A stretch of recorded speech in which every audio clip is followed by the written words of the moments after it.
그러니까 다른 저는 사람, 사장님 예. 평점을 굉장히 중요하게 생각했고, 그냥 그렇게 계약 따내고, 그냥 아무나 싸게 다른 사람 보내고 이러면 그게 문제가 없다고 생각하시나요? 근데 어떻게 아셨죠? 근데 제가 전지 아닌지 그거를. 그게 왜 지금 중요하죠? 아니, 그러니까 그게, 왜냐면 모르셨으면 그냥 넘어가셨을 거 아니에요. 네, 안녕하세요. 닥신TV 신재욱입니다. 제가 라디오처럼 그냥 좀 이렇게 그냥 편집 없이 떠드는 영상을 최근에 몇 번 찍어 올렸는데 생각보다 많은 분들이 재밌게 봐주셔서 이제 이 시리즈를 좀 가끔씩 해보려고 합니다.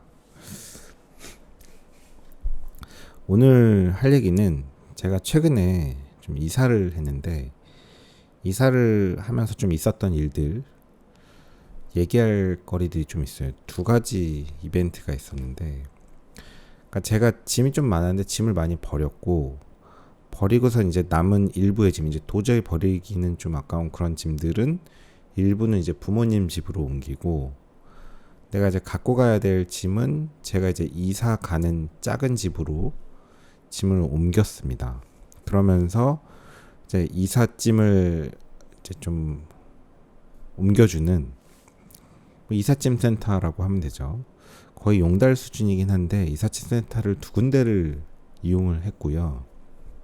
굉장히 대조적인데 지금 있는 이 장소로 이사 오는 그 이삿짐 업체는 굉장히 좋았고 일부의 짐을 부모님 집으로 가져갔는데 그때 사용했던 그 용달 업체는 좀 안 좋은 일이 있었어요. 뭐 별일은 아니고 그래서 이 문제를 좀 이제 오늘 좀 얘기하면서 공유를 해보려고 합니다. 저는 사람을 믿지 않는데 또 한편으로는 사람은 다 똑같다고 생각해요. 그러니까 어떤 사람이 나쁘면 그 사람이 나빠서 나쁜 게 아니고 사실은 이제 시스템의 문제라고 생각합니다. 좀 딴 얘기로 빠지는 것 같지만 이 얘기가 좀 필요해서 그런데 예를 들어서 공교육이 좋아 사교육이 좋아 그럼 저는 사교육을 좋아하거든요. 사교육에 도움을 많이 받은 사람이고 사교육이 당연히 좋죠. 뭐 현우진이 좋아 아니면 뭐 학교 수업이 좋아 이러면 이게 뭐 저는 비교의 대상은 아닌 것 같아요. 강의의 어떤 컨텐츠나 강의의 질, 강의의 전달력, 강사의 어떤 능력 뭐 이런 걸로 볼 때 이게 비교의 대상이 아니니까 뭐 그렇다고 해서 그럼 학교 선생님이 나쁘냐라고 하긴 뭐 공교육은 또 다른 뭐 역할과 가치가 있으니까 뭐 그게 마냥 나쁘다는 얘기를 하고 싶은 건 아닌데 우리가 원하는 어떤 그 강의의 컨텐츠로 볼 때는 이게 공교육과 사교육은 비교의 대상이 아니죠. 결국 이게 이런 거는 뭐 학교 선생님들의 잘못과 자질 부족이라기보다는 결국에는 또 시스템의 문제라고 생각하거든요. 공교육의 시스템에 있는 그 공교육 선생님들이 현우진처럼 계속 개발하고 더 열정적인 강의를 할 만한 동기부여가 그 시스템 안에 있지 않으니까 그런 문제라고 저는 생각하고요. 결국은 사람은 어떤 동기부여에 따라서 움직이고 그 동기부여가 안 되면 움직이지 않기 때문에 어떤 영웅에 의해서 돌아가는 것을 의존하는 사회는 굉장히 건강하지 못한 사회고 지속될 수 없는 사회라고 생각합니다. 뭐 이 얘기를 왜 하냐면 그러니까 저는 결국엔 이제 시스템이 중요하다고 생각하거든요. 우리가 운전을 할 때도 새치기를 하는 운전자가 있잖아요. 제가 이제 분당을 갈 때 그 올림픽대로를 가다가 청담대교 남단 쪽으로 쭉 올라타면서 분당 수서로 가는 그 길을 올라탈 때 보면 꼭 새치기 하는 차들이 있어요. 근데 그런 생각이 듭니다. 이 새치기 하는 사람들은 과연 진짜 길을 잘 몰라서 가다가 정말 미안하게 어쩔 수 없이 죄송한 마음으로 새치기를 하는 경우도 있겠지만 제가 느낄 때는 이게 아침 출근 시간대인데 그냥 늘 하는 사람만 계속 새치기를 하는 게 아닐까 이런 생각이 들어요. 새치기를 하는 사람은 계속 해도 별 상관없는 시스템이기 때문에 그렇죠. 우리가 뭐 끼어들기 새치기를 블랙박스로 신고를 하면 뭐 어떤 벌금을 물게 할 수 있을 것 같긴 한데 그런 시스템이 있긴 하지만 뭐 실질적으로 그 블랙박스 영상 옮겨갖고 뭐 이렇게 신고하는 게 굉장히 귀찮은 일이잖아요. 그러니까 보통 사람은 거의 안 한단 말이에요. 저도 안 하는데 저도 막 진짜 열받을 때 막 이거 블랙박스로 신고해야겠다라는 생각을 들 때가 있지만 실질적으로는 안 하거든요. 한 두세 시간만 지나도 까먹고 이제 귀찮아서 안 하고.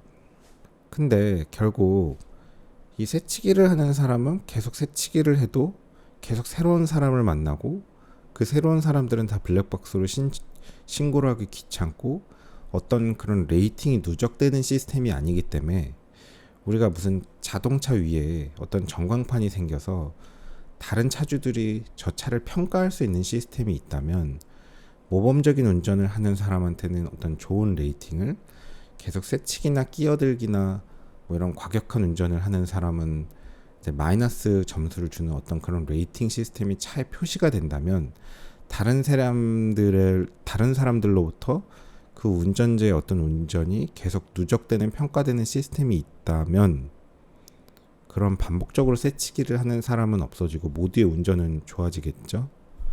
그러니까 결국은 새치기를 하는 사람이 계속 새치기를 하는 것도 이 시스템상 새치기를 계속 해도 별 문제가 없는 시스템이니까 하는 사람은 계속 하는 거라고 생각합니다.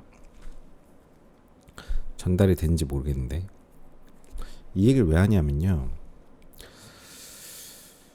제가 이삿짐 업체를 구함에 있어서 요 얘기 또 해야겠다. 제가 예전서부터 이사를 자주 다녔는데 입주 청소를 맡겨보면서 저는 안 좋았던 경험이 되게 많았어요. 예전에 이제 입주 청소를 부동산 통해서 그냥 소개를 받았고 그 동네 뭐 여기 괜찮다 뭐 이래서 소개를 받아갖고 생각 없이 입주 청소 뭐 얼마 얘기하길래 얼마에 하겠다. 그래서 이제 불러놓고 열쇠 주고 나가서 놀다가 끝날 시간쯤 왔더니 끝날 시간이었나 중간인가 제가 잠깐 가봤더니 그냥 어떤 아주머니 혼자서 와가지고 뭐 이게 뭐 별로 이렇게 숙련돼 보이지도 않고 장비나 이런 것도 뭐 제대로 준비된 것 같지 않고 뭐 그냥 뭐 이렇게 하는 둥 마는 둥 하고 계시더라고요. 그래서 제가 알고 보니까 이게 이 입주청소 사장님이랑 얘기를 해보니까 이게 두 집을 걸어놓고 두 탕을 띄고 있었던 겁니다. 그래서 그때 느꼈죠. 이게 입주청소가 한 번 내게 의뢰를 하고 그냥 끝나는 관계니까 이 사람이 계속적 신용을 갖고 이번 포트폴리오를 갖고 또 다른 사람에게 소개받고 이런 시스템이 아니다 보니까 그냥 돈 맞고 그냥 돈 받고 대충 하고 그냥 도망가도 어차피 볼 사이가 아니니까 그냥 이런 식으로 일을 하는 것 같은 느낌이 들더라고요. 그리고 나중에 이제 좀 자세히 보니까 뭐 어디 서랍 같은데 뭐 이렇게 완전히 이제 아예 청소가 안 된 느낌이 들었고 그래서 제가 전화 걸어서 좀 이런 것들은 이거 진짜 좀 아니다. 제가 그렇게 막 따지는 스타일이 전혀 아니거든요. 근데 그 오래전 일이라서 자세히 기억은 안 나지만 이게 도저히 이거 말도 안 되는 수준이어서 제가 이거 정말 아니다라고 얘기를 업체에 했더니 업체에서 그럼 미안하다 다시 와서 해주겠다 그랬는데 제가 지금도 기억나는데 정말 그냥 꼴도 보기 싫어서 오지 말라 그랬습니다. 그냥 제가 손해보고 끝냈던 일인데 그때 느낀 게 뭐냐면 입주 청소를 할 때 이렇게 뭔가 어떤 노무를 제공하는 거는 정확하게 이게 어떤 알 수가 없잖아요. 그러니까 물건을 살 때는 신품을 받으면 되지만 어떤 노무를 제공하는 그런 계약은 이 사람이 열심히 할 수도 있고 열심히 안 할 수도 있는데 열심히 안 해도 한 건 한 거니까 돈을 안 줄 수도 없고 뭐 이런 문제가 있다 보니까 입주 청소를 할 때는 항상 몇 명이 오냐, 그래서 몇 시부터 몇 시까지 하냐, 적어도 뭔가 좀 정량화할 수 있는 거는 명확하게 얘기를 해야 됩니다. 그러니까 내가 얼마를 줄 건데 이게 한 명이 와서 일하는 건지, 혹은 두 명이 와서 몇 시간 일하는 건지, 세 명이 와서 몇 시간 일하는 건지, 뭐 와서 농땡이 치는 것까지는 내가 막을 방법이 없지만 적어도 이 정도라도 얘기를 해놔야 이게 좀 얘기가 된단 말이에요. 그래서 그 다음서부터는 어떤 이런 노무계약 관련된 어떤 서비스를 제공하는 이런 거는, 우리가 택시를 타도 늘 불친절한 게, 그 택시기사를 우리가 계속 만날 일이 없으니까 그 기사분도 막 불친절하게 해도 상관이 없는 관계니까 이제 그런 관계인 거잖아요. 그래서 항상 어떤 레이팅 시스템 하에서 그런 관계를 맺으려고 합니다. 그러니까 어떤 평점 시스템이 계속 누적되고, 그 누적되는 시스템 하에 있는 사람과를 내가 만나면 그 사람은 나와의 만남을 통해서 나와의 그 관계를 함부로 했을 때 그 레이팅 시스템 속에서 큰 손해를 볼 수 있기 때문에 추후에 다른 계약에도 그 영향을 받을 수 있고, 그런 시스템 하에 있어야 결국 저도 좀 안전한 거래를 할 수 있다라는 생각을 하게 됐고, 그래서 제가 이제 제 일부 집을 부모님 집으로 옮길 때 어떤 시스템을 했냐면, 이제부터 본론인데, 그 당근에 들어가면 그 용달 업체들을 검색할 수가 있어요. 내가 있는 지역에. 용달 업체들이 쫙 나오면 거기다가 이제 내가 의뢰를 합니다. 짐 사진을 올리고 몇 월 며칠 몇 시에 이 짐을 어디서 어디로 옮겨야 되는데, 업체들한테 그 프로젝트를 쫙 보내면 그 업체들이 이제 채팅 와요. 나 그때 가능한데 얼마면 하겠다. 나 그때 가능한데 뭐 8만 원에 하겠다. 나 그때 가능한데 뭐 15만 원이다. 이런 식으로 견적을 보내옵니다. 근데 그 견적을 보고서는 이제 어떤 업체가 15만 원에 어떤 업체가 13만 원에 하겠다고 저한테 보내왔어요. 근데 그 업체가 이제 용달 기사님인데 평점이 되게 좋더라고요. 후기들도 있습니다. 그래서 후기를 쭉 보고서는 여기는 믿어도 되겠다 싶은 생각이 들어서 의뢰를 거기다 했어요. 그래갖고 이제 기사님이 오셨는데, 사실 제가 어떻게 알아냈는지는 이 비밀이라서 방송에서 얘기를 안 하는데, 이 기사님이 나랑 연락한 그 처음에 기사님이 아닌 거예요. 용달 기사님이. 그래서 제가 기사님한테 물어봤어요. 그 나랑 연락한 분이 아닌 것 같은데 아니지 않냐 그랬더니 사실은 자기가 아니래요. 둘이 뭐 아는 사이냐 그랬더니 모르는 사이래요. 그래갖고 짐을 다 차에 싣고 제가 그 기사님 차에 옆에 타고서 이제 저희 부모님 집으로 집을 갖고 가느라고 갔는데, 제가 13만 원을 주고 의뢰를 했으니까 그럼 사장님이 얼마 받았어요? 라고 여쭤봤더니 자긴 8만 원 받는다는 거예요. 그러니까 제가 아니 그러면은 나랑 계약을 했던 그 사장님은 13만 원을 불렀는데 지금 대타로 오신 용달 기사님은 자기는 8만 원 받는다고 하니까, 그러면 나랑 계약을 한 사람은 뭐 알선만 하고 5만 원을 그냥 가져간 거잖아요. 알선료로. 그래서 제가 굉장히 어이가 없었죠. 이게 이제 여기서부터 문제인데, 자 보세요. 저는 그 용달 사장님이랑 계약을 함에 있어서 당근에 있는 그 평점 시스템을 굉장히 중요시 생각했고, 평이 좋고 사람들 후기가 좋아서 그거를 중요하게 생각하고, 가격이 뭐 조금 더 비싸더라도 여기 업체에서 해야겠다라는 생각으로 13만 원 콜하고 계약을 했는데, 그분이 오지 않고 그분이 대타로 그냥 엉뚱한 사람을 보낸 거예요.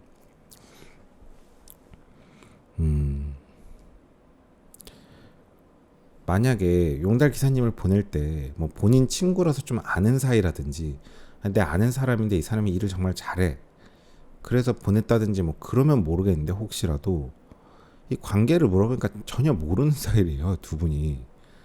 그러니까 평점이 좋은 그 업체는 계약을 따내고 그냥 용달 콜하는 그런 서비스에서 그냥 가능한 사람 제일 싼 사람을 골라다가 그냥 저한테 보낸 거예요.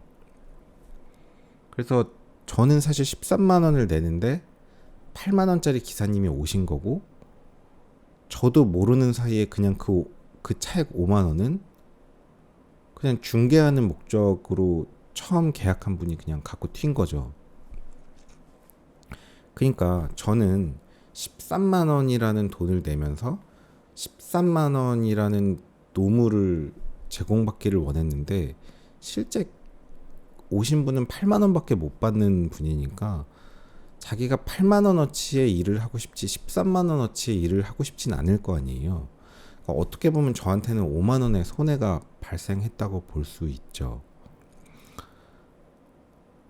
그래갖고 일단 일을 다 끝냈는데 이 8만 원 받고 오신 사장님이 굉장히 일을 열심히 꼼꼼히 잘 해주셔서 저도 이제 일단 황당한 거죠. 이게 일이 뭐 짐이 그렇게 많지는 않았거든요. 많지는 않았는데 아무리 그래도 이게 뭐 강남역에서 삼성역까지 짐을 다 내려갖고 싣고 가는 짐인데 짐이 많지는 않았어요. 근데 그래도 이게 8만 원을 받고 할 일은 아닌 것 같은데 이거 8만 원 받고 하면 뭐 포터 끌고 다니면서 기름 쓰고 뭐 오며 가며 해서 뭐 돈이 뭐 얼마 남을까 싶더라고요. 그래서 이게 아무리 그래도 8만 원 받고 할 일은 아니다 싶어갖고 제가 사장님 5만 원을 오신 분한테 5만 원을 더 드렸어요.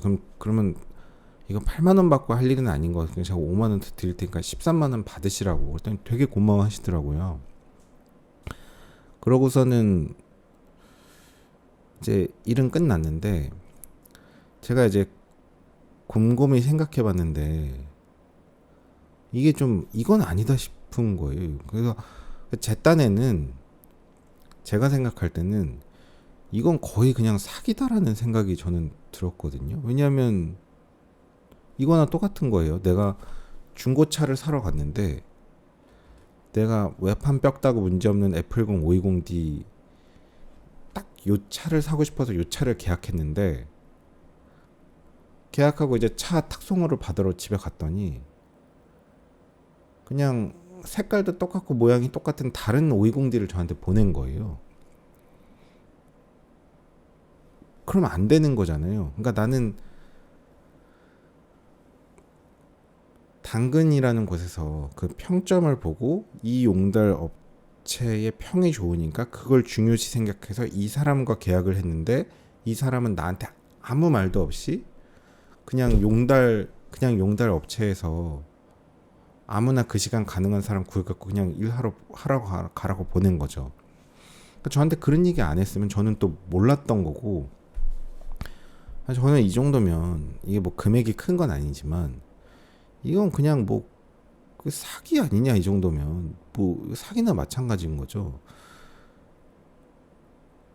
그래서 제가 이쪽 곰곰이 생각했는데 너무 어이가 없어서 사실은 이게 금액이 큰 게 아니니까 저로서는 이제 한 5만 원 손해봤다고 볼 수가 있는 겁니다. 그러니까 손해라는 거는 저한테 8만 원에 오신 그 실질적으로 저한테 오신 그분한테 제가 5만 원을 더 줬기 때문에 손해봤다는 게 아니고 저는 13만 원에 오신 그분이 왔어도 일 잘했으면 거기다 5만 원을 더 드렸을 거예요, 팁으로. 그래서 그게 문제가 아니고 엉뚱한 사람이 그냥 중개 수수료로 5만 원 받고 빠진 게 저는 억울한 거죠.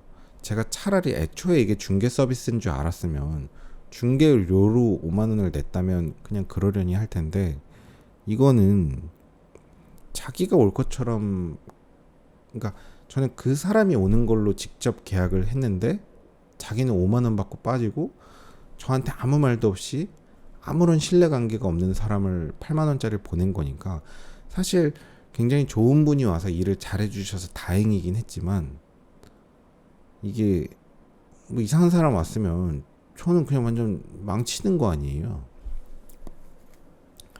그래서 제가 좀 곰곰이 생각해 보다가 열받아서 이쪽 사장님한테 당근으로 메시지를 보냅니다. 사실 이런 걸 좀 공개할까 말까 하다가 저도 좀 너무 예민해 보여서 남보기에 별로 좋은 모습은 아닐 것 같아서 안 하려고 했었는데, 제가 여기 사장님한테 이제 연락을 드립니다. 안녕하세요. 저는 사장님의 좋은 후기를 보고 그 점을 매우 중요하게 생각하고 의뢰를 드렸는데요. 막상 오신 분은 대타로 오신 전혀 상관없는 분이 오셨습니다. 아무 말씀도 없이 이렇게 하는 건 문제가 없다고 생각하시는 걸까요? 중고차를 구입할 때 딱 사고 싶은 물건이 있어서 그것을 계약했는데 딜러가 아무 말도 없이 다른 차를 보내면 이건 맞다고 생각하는 걸까요? 대타로 오신 분이 너무 고생하셔서 5만 원을 더 드려서 13만 원을 맞춰 드렸습니다. 사정이 생겨서 불가하시면 저한테 5만 원 계약금을 돌려주시고 일을 취소하든지, 제가 이제 계약금을 5만 원을 걸었었거든요. 그러니까 본인이 안 되면 5만 원 저한테 돌려주고 취소를 하든지, 아니면 양해를 구하고 다른 사람을 보낸다고 저한테 언지를 해주든지, 양해를 구하고 본인이 안 되니까 딴 사람 보내겠다고 하면 제가 뭐 그럼 그러시죠 뭐 이렇게 할 거 아니에요. 이게 뭐 굉장한 이사가 아니니까.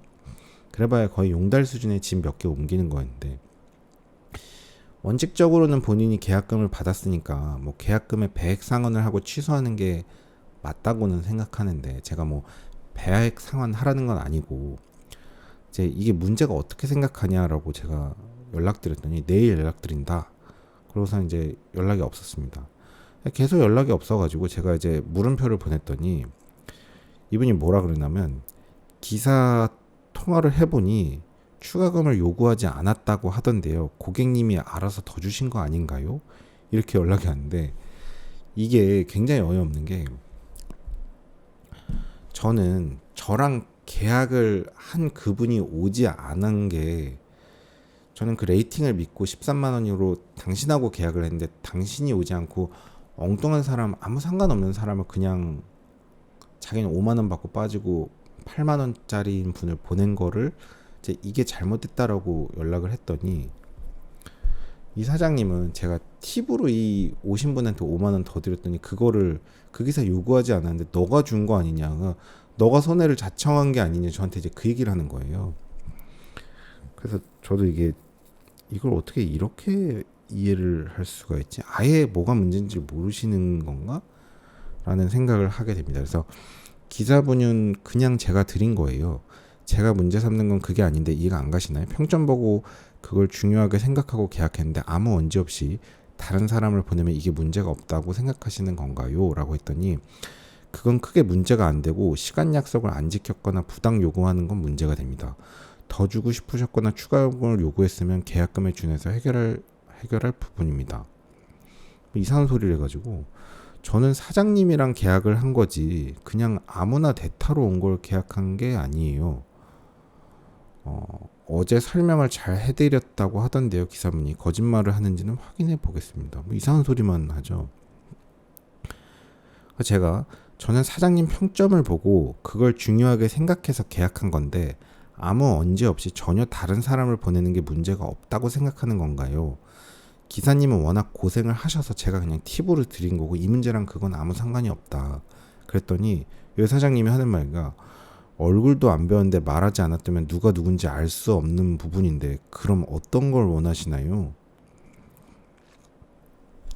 이런 식으로 와가지고 이때 느낀 게, 이 사장님은 자기 얼굴도 모르는데, 얼굴도 본 사이가 아닌데 누가 가면 어떠냐 이런 거예요. 어차피 몰랐을 거 아니냐. 그래서 굉장히 황당한 논리를 펼치시죠. 그래서 저랑 좀 통화도 했는데, 통화 내용도 들려드리면,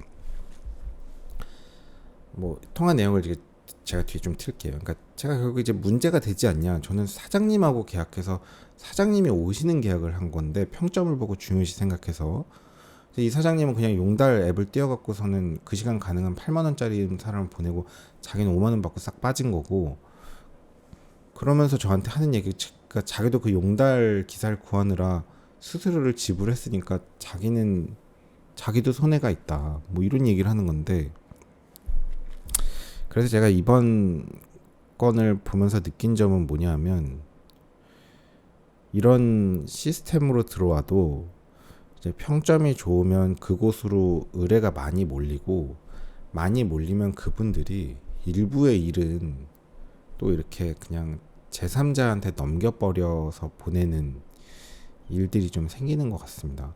저는 이런 문제는 거의 그냥 사기와 기만 수준이라고 생각하는데요.